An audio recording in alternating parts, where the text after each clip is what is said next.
chapter 13, Romans chapter 13. We're going to look at some of this today, and I've jotted notes down, and I tried to get everything in some kind of a semblance of order here. I didn't print out today's message yet because there's still more that I want to include on it, so I want to put it out all as one, and we'll probably be on these first few verses for a couple weeks. Oh. The dog and the kids. Start preaching, the church empties out. That's what happens when you get kids back in. So it says, let every soul be subject to the governing authority, for there is no authority except from God. And authorities that exist are appointed by God. That's pretty hard to take, isn't it?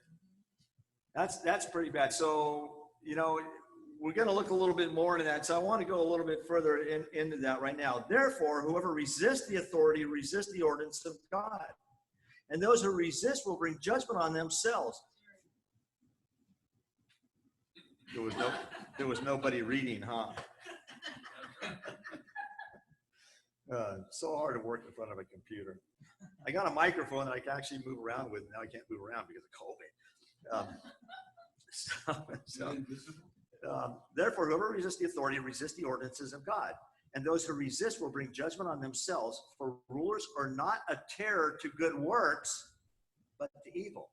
What does that say right there? So rulers are not a terror to good works, but to evil. That's very important that you keep that, because we don't see that happen in most governments in the world today. All right, we don't see people being built up for good works. In fact, we're seeing a lot of Christians persecuted. Do you want to be unafraid of the authority? Do what is good, and you will have praise for the same. For he is God's minister to you for good. But if you do evil, be afraid, for he does not bear the sword in vain. And the sword here is being rendered as an instrument of death. All right, so we need that. So that if you want to do it, be afraid, because he's God's minister to avenge and execute wrath on him who practices evil. Well, who in the heck is practicing evil? It's amazing, isn't it? As we look around and we look at the authorities in our nation and these riots that are going on, people being killed, uprising and murders 300% in some of our cities in our nation right now, as the politicians endorse it and say it's okay. Oh, it'll take care of itself. And it's total chaos. You have to be pretty ignorant if you think that Seattle is the example of the summer of love. It's not. It's not the summer of love.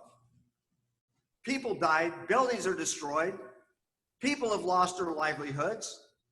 And we have something going on called the pandemic that we have been lied to, subjected to.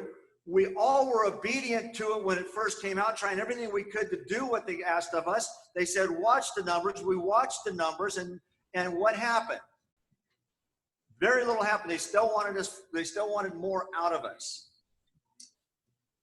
And then came the churches. The churches became a target. So shut down your churches. And I didn't call anybody back to this church. You all started walking in the door. We were doing a broadcasting on. You guys want to come back. The last 3 weeks after services, there has been a crucial case that somebody needed to talk to me about in their life. Something that was going on. In addition to having the wonderful baptisms that we had last weekend. And so I know that God opened those doors for a reason. I know that God had us come to this place because people find their faith essential. And I shared with you before, a man, I walk into his room. He's in one of the bigger rooms at Sierra Nevada Hospital. He's all by himself. He has 3 days to live. That's what they've diagnosed him with. You have 3 days to live. And he wants to talk about God. He doesn't want to ask about what it's going to be like in heaven. What am I going to see?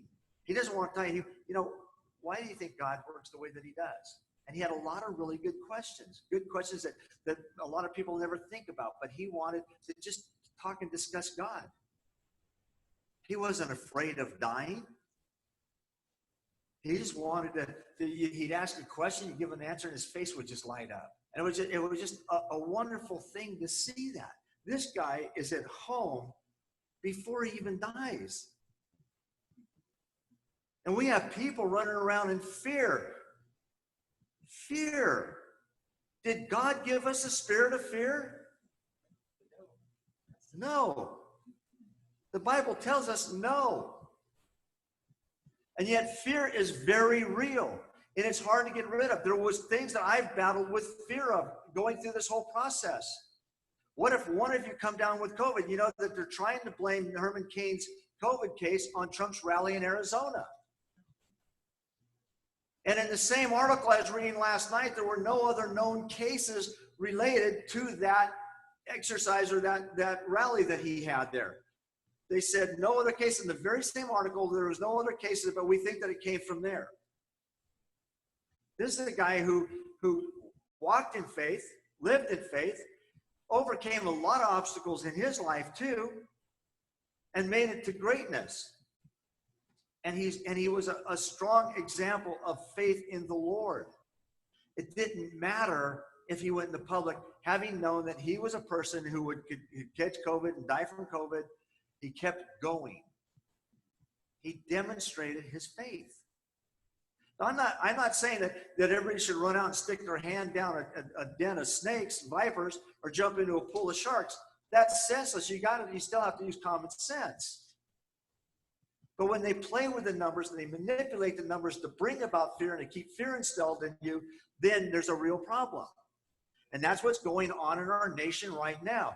Doctors are starting to step up saying, look, we can't even get the truth of these remedies that we have on the news.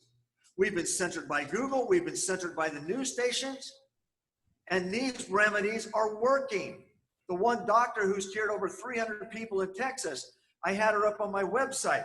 These fact checkers come along and they say, well, that's a lie. And then the other day, I'm working out at Caltrans. There's a break. I go in, and the guys, when they sit on break in Caltrans, they watch those game shows on TV.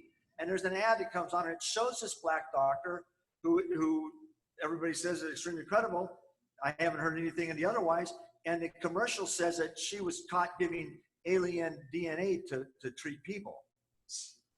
So they want to discredit her. But if you discredit her, you got to discredit the 20-something doctors from one of the largest hospitals in Southern California who are testifying to the same thing. It's you shut up, because we have an agenda here. See, we are in a struggle against good and evil, folks. This goes beyond the presidency of our nation. This goes to the struggle of good and evil. And when we lay down and we roll over on our faith, evil wins. All it takes for evil to grow is a few good men to say nothing. And that's where we are in our nation right now. People want to rest on the idea that, well, I need to be obedient to government. You know, as a pastor, it's a hard place, because if somebody catches COVID in here, they're going to want to blame it no matter where you caught it. They're going to want to blame it on the church. So I worry about your health. I pray for your health all the time. And on the other side, on one side, I'm expected to be obedient to government. I've got to follow all the rules. They said no services. That's what the last order was a week and a half ago. No services. It wasn't have services outside. It wasn't have services in your car. It wasn't have services on video. He said no services. That means no, and no singing. I'm supposed to come into the presence of my Lord in joyful celebration. I'm supposed to be shouting hallelujah. I'm supposed to shout the glory of God from the rooftops of the buildings. And my governor says I can't even sing?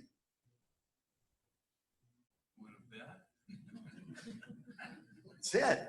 I think I'm doing pretty good. Thank you, Jerry.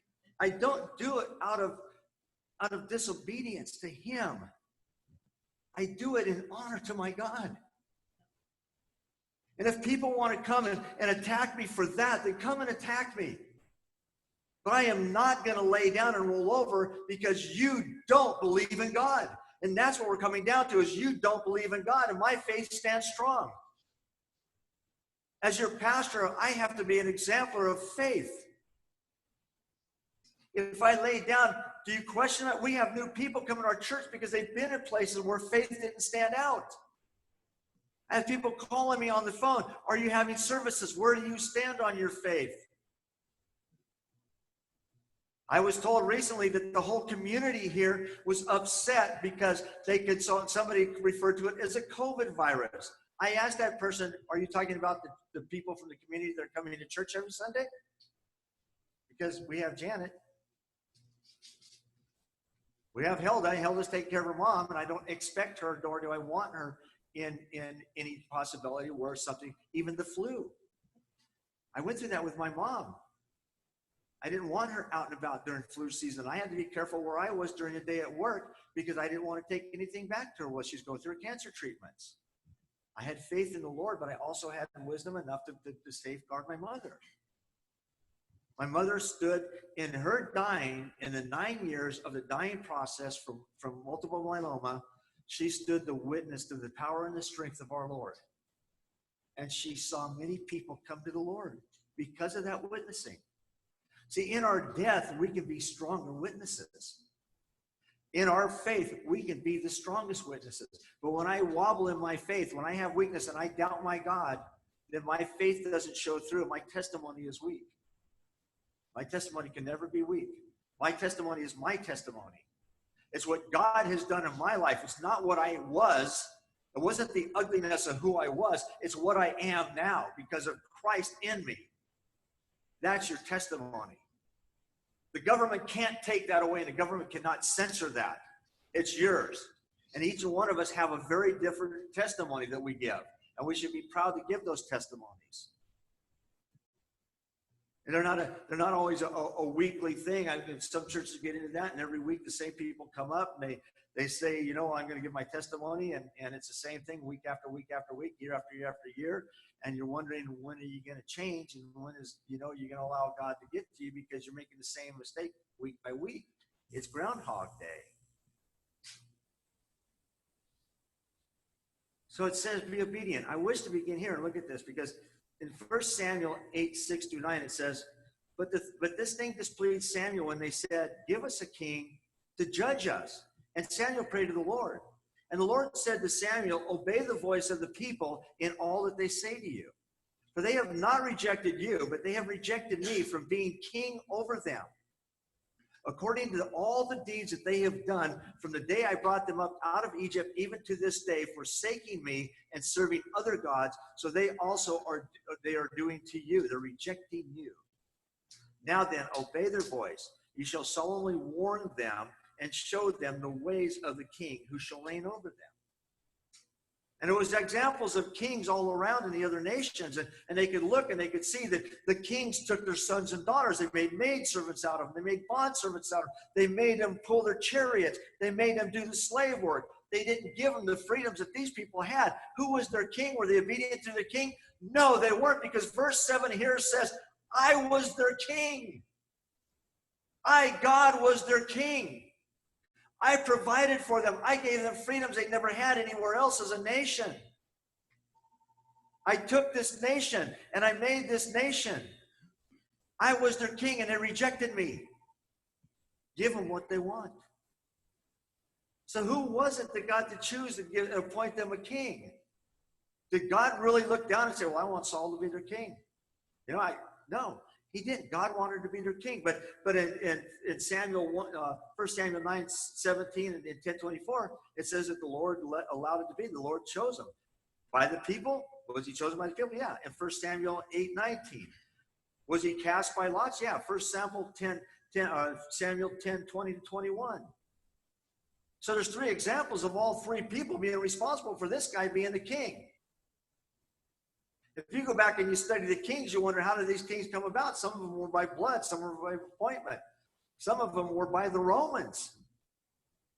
Zedekiah was a vassal king. That means he was a king with no power.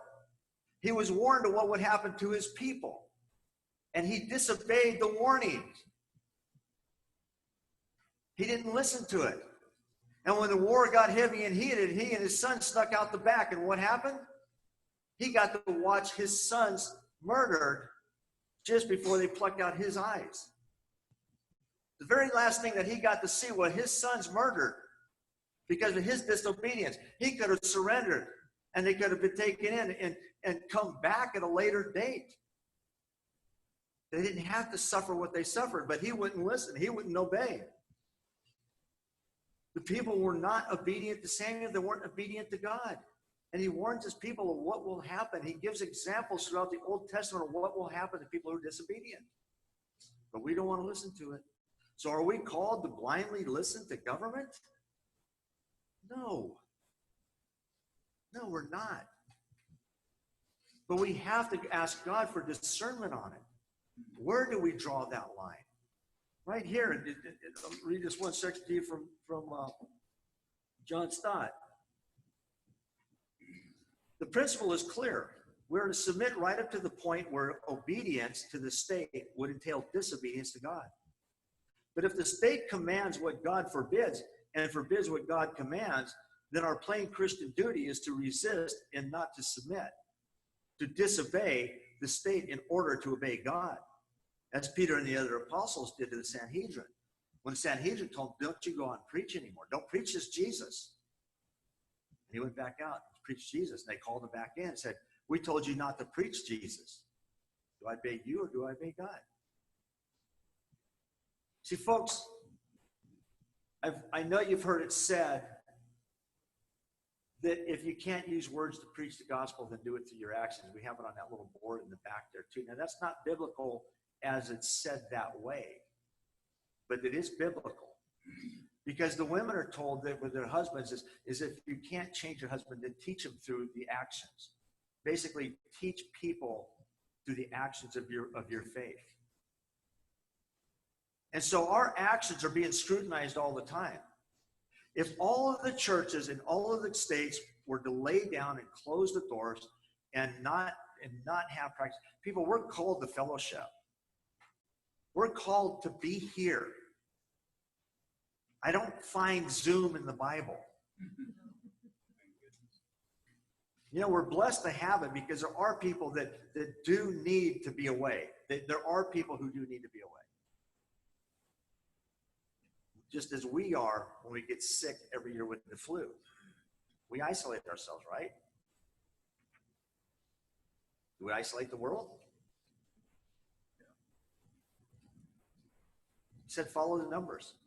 Since this virus started, Yuba County has had 4 deaths. We were at 1 for a long, long time, and that 4 hasn't changed for quite some time.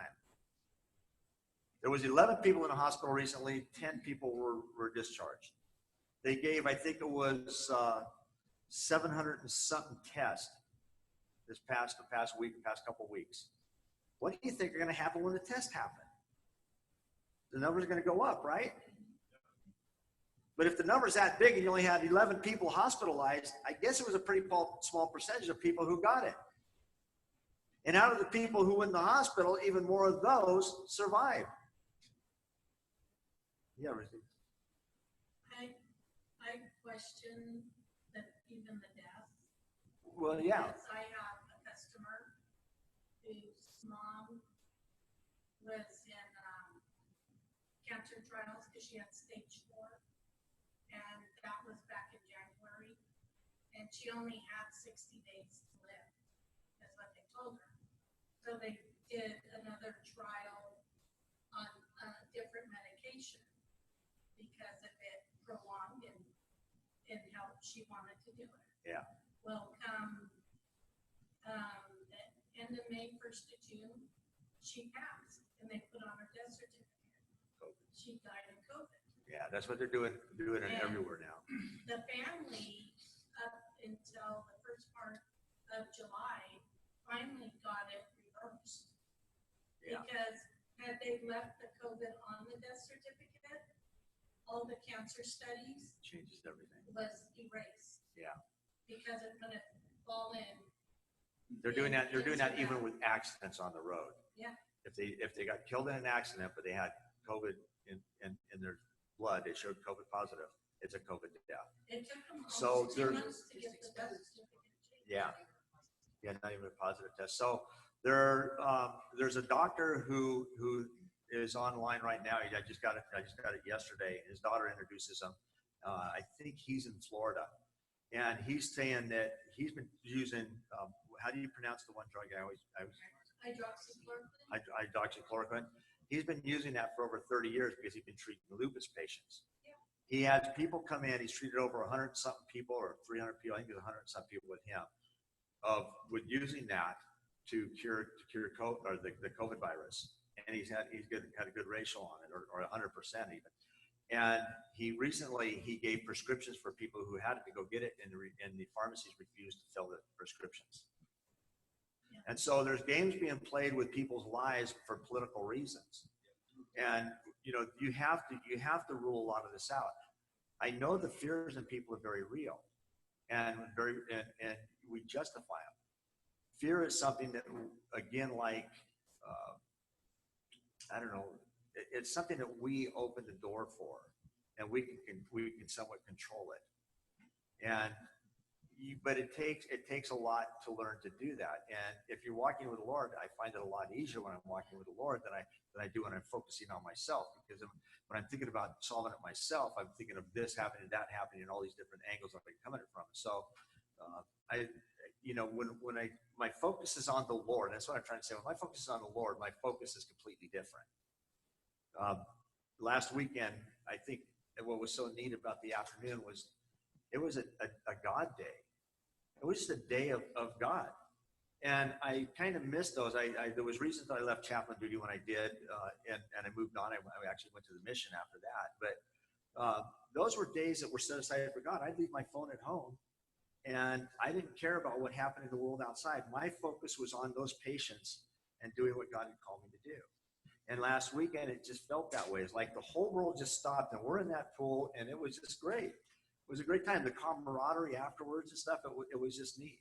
A beautiful day. Just a really nice day, a beautiful day in the neighborhood. So I want to go through some things here, and again, Herman Cain, they're using Herman Cain as a billboard for mask wearing, and I wish they wouldn't, because the man lived his life his way, and he lived to the fullest that he could for God. So some of this I'm not gonna go over. I'll pass this out when I pass it, but I wanted to go over these things here. Let's see, find that place here. I outlined a number of things here. There's a number of people who we look at who were disobedient in the Bible. Okay, let's see. Let's start right here with this one. Okay, so obedient to government. The midwives refused Pharaoh's edict to kill the baby Moses. Exodus 1:21 and 22. Rahab, the prostitute in Jesus' lineage, turned away the soldiers for the safety of the spies. Joshua chapter 2. King Darius ordered no worship of any gods for 30 days. Daniel went home and prayed. Daniel 6:9 through 10. Nebuchadnezzar ordered that all fall down and worship his golden image. Shadrach, Meshach, and Abednego refused. God protected them. Daniel 3:25. When Peter disobeyed the Sanhedrin and returned to preaching, Acts chapter 4. And here's one that most people won't go to. You very seldom find this in any literature or not, because it has to do with Jesus. Levitical law prohibits the touching of anything unclean. That meant lepers. But Matthew 8, Jesus touches and heals the lepers. See, now we say, well, because he was Jesus, he can do that. But you got to look at his time. When people saw him walk amongst the lepers, he was a man. They didn't know who this man was. They didn't believe in him. He was being disobedient to the law, just as he was when he healed the lame man. Do you heal a person on a Sunday, on a Sabbath? You do this work? He violated the law again. Why? That's right. Our faith does that. Our faith fulfills the law. What does the Bible say? Love your God with all your heart, soul, and mind. Number one command. and all your strength. And love your neighbor as yourself. Upon these hang all the law and the prophets. So we're to be about that work. We're to be about loving our God first, and everything that we do is to bring edification and glory to God the Father. First and foremost. Above being obedient, if you die for being disobedient to government, then so be it. Because we have a book of martyrs where 500 people did that. Stephen laying on the ground, being pelted by a man who would become one of the best apostles and the strongest apostles that we know of, Paul, looks up and asks for their forgiveness. Awesome, huh? Because what was he being pelted for? Because he was being disobedient to the law. He was teaching something that rabbinic law did not allow. He stand in opposition to Mosaic law.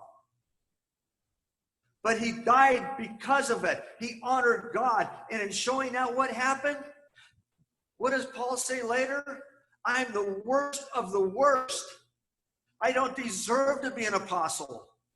I persecuted the church. That's what he did. He realized that he was a persecutor of the church, that he was disobedient to the leaders. You know, it's a theocracy. Do people understand what a theocracy is? A theocracy is the mixture of legalism, the law, and the religion. In 1909, the debate started to rise about being obedient on the government. What does it mean? Theologians from that point forward have debated what it means to be obedient on the government. Some say, well, because it's the idea that there's angelic beings, because Paul talked so much about the angelic forces. We know that the powers and the principalities of the airway are evil, right? And we're caught in that. And so some argue that this disobedience that he's talking about also includes those angelic forces, that they are here, we're to be obedient to them, and they're to help us be obedient to them, that we get our power and strength from either of the good. It's an either-or issue. But when you read it in its context, he's actually talking about the government at that time, because what was going on, these people are in Rome. They had been run out of Rome once already in the early stages. The Jews had. The Jews were now returning. The Christians were coming. The Christians were hated. So the idea that if you went and you shouted from the rooftop about Christianity, you were being defiant to the government of the area, which was the Roman government. Although they had a theocracy established on their own rule, they were still under Roman control. They could not crucify a person themselves. They had to go to the Roman government to get permission to crucify. The idea that Paul was beaten 39 times, one less than the 40, was the idea that the 40 would make the people, the Hebrew or the people of Israel, look like the dogs that surrounded them because they were whipped 40 times. It was an insult. Probably more so than the lashings that they took was the insult if they got the 40th whipping. That excluded them from the people who they aligned themselves with. But there was a lot of things going on here. So if you reared up your head and you wore a Christian insignia on you somehow, that you were going to be put out loud. It says because it looks as if it goes well with you. Don't go out. These people who are rioting the streets right now should be locked up. Now they went out. They had the right to protest, right? They had the right to protest. But if they do something wrong and they get locked up, that's on them. They did something wrong. But they had the right to go out and voice their opinions and do whatever they wanted. Just as we have the right to go out and demonstrate. And as Christians, we can go stand on the state capitals after we make an appointment with Highway Patrol to get the lawn area dedicated to us. We can go down there and we can talk about Christianity. We can shout it out. I thought about doing that a few weeks ago when he said that you can't worship. I think, well, I'm going to call Highway Patrol. I'm going to go have services on a Sunday on the lawn at the Capitol. Whoever wants to join me is welcome to join me. Somebody took that idea away and said it wasn't a good one. But we see here how fast, because of faith in obedience to God, how that trumps the disobedience to government. See, I'm not to go out and look for reasons to be disobedient to government. That's not what they're saying here. What they're saying is, look, God comes first. God always comes first. And when I honor and glorify him, I'm going to find the fruits of my labor. I'm going to see good things coming back about. Whether I'm killed in the process of doing it, it's my lineage that learns to follow behind, then I've accomplished something. If I think of everybody in this church of meeting me in heaven someday, then I've accomplished something. And that's what the whole purpose is. We're to be about getting people to salvation. That's our job. That we are God's tools. Well, God could change you if you wanted to. Just whip down and whip some faith on you. Yeah, he could do that. Anybody wants to. He wants to know that we love him. He wants to know that we want to be a part of him and that we want him to dwell inside of us. My obedience is opening the door for more of God to come in. That's my obedience. And if the government offends me, then they offend me. And I go to the voting booth in our nation, I can go to the voting booth and I can stop that. You know, those members, those people that could have walked out of that one place where that satanic person got up and sang a song to Satan, those people have a voting right. And those chair people that are up there, 5 or 6 that are up there, they can easily be voted out of office the next time. Because, as a matter of fact, they can probably be recalled. We have a process in our nation that God gave us. And we don't have to go in there and waste our energy, get thrown in jail, and shout in those people's faces. Vengeance is mine, says the Lord. That's part of what's leading into this whole thing. Is vengeance, do not repay evil for evil. All of these things are conditionings that Paul is trying to get us to understand. These are conditionings that I'm bringing you to. And I don't want you to just lay down and let the government do whatever they want to do to you. That's not what we're about as Christians. Do I show great disobedience, or do I show respect and honor to my God? It's an individual's personal opinion. But in my heart, I'm showing obedience to God. And I'm showing my faith in my heart. And you can argue that all you want. You can say, well, I know you don't like the governor. I have a hard time with the governor. But his is going to come back. And I don't have to worry about it. All these people are passing these bills that have to do with changing sexes on children. Children don't even know what they want out of the refrigerator right now, and you're going to sterilize them? Because you believe that you don't think that God, with his plagues, could wipe out a people if need be because there's too many people on the planet? We go through the Old Testament, and there was plagues. The giving of the law. How many people died the day of the giving of the law? 3,000 people perished the day of the giving of the law. Pretty weird, isn't it? How many people came to salvation on the day of Pentecost? 3,000 people. God's in control. I'm not. I don't know the day or the hour I'm going to die. Jesus doesn't know the day or the hour when he'll return. There's a lot of things that we don't know. But God does, and I trust in that. I trust in every bit of that every day of my life. And I just hope that somebody unsaved isn't riding with me when I'm driving down the highway and God calls me away. Unless they can grab the steering wheel real quick. There's a lot of things that we'll be looking at as we go through this, and so we got to do communion right now too. So I'm gonna stop here. This was kind of where I wanted to start because there's so many things political going on in this. So I want to get back a little bit more to the Bible as we go through this. So we look at the context of what was actually going on in their times, and why these certain things are said a certain way. You know, we don't find this to all of the churches, just as we don't find to all of the churches that women shouldn't teach in church or women should be quiet in church. You know, so what? You're counting the fan blades as it's turning? Oh, cups.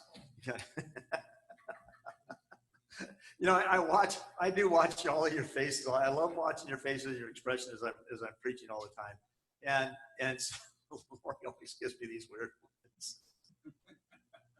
What am I supposed to be roping something right now? I don't have a lariat right here, wrap it up, yeah. Okay, who wants to help with communion here? I'm gonna stop. You can stop recording? Okay, because I'm not in front of the fixer.